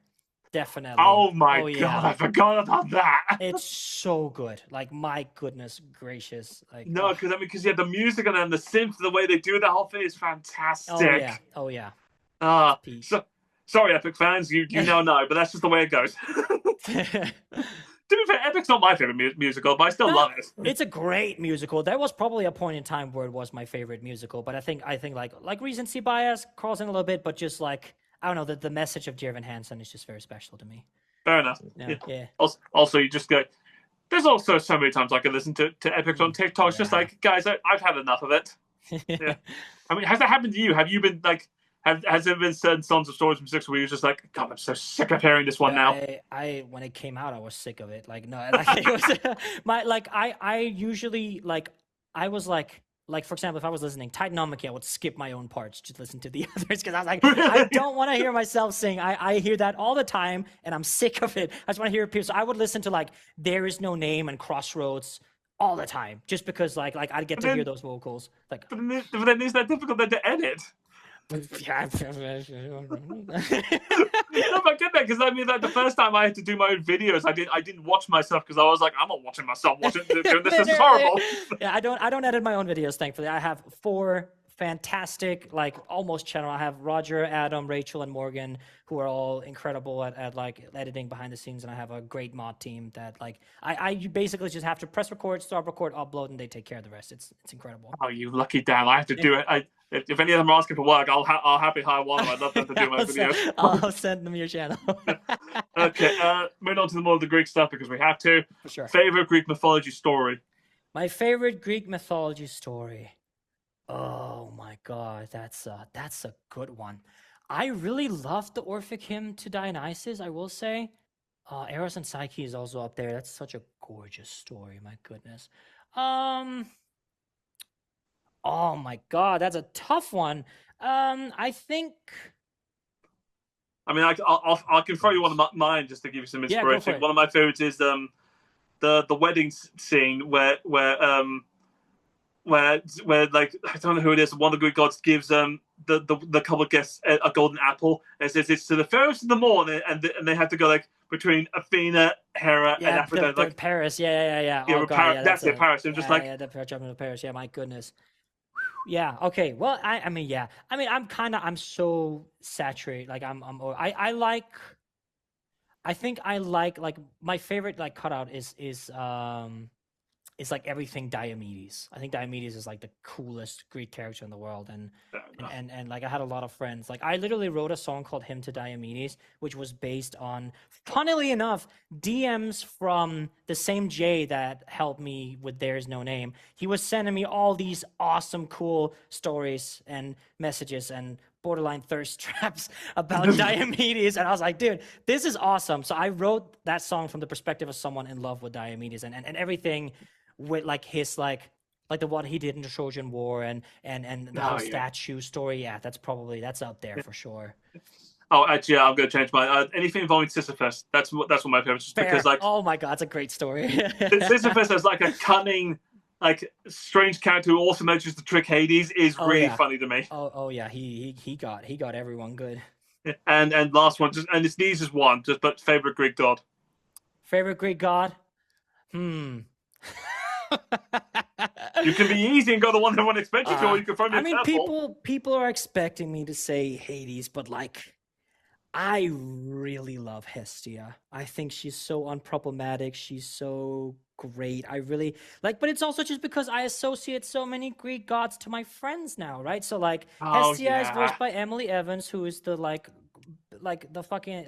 I'm so sorry. Excuse me. Sorry. Apologies, Who is the the greatest like vocal approach I've ever seen. She's so kind, so nice, and Hera is voiced by Ellie, who's also just like one of my closest friends, and Alex Harper's beside. Like I was like, because when I think of them, I think of my friends, right? So I kind of quickly associate them.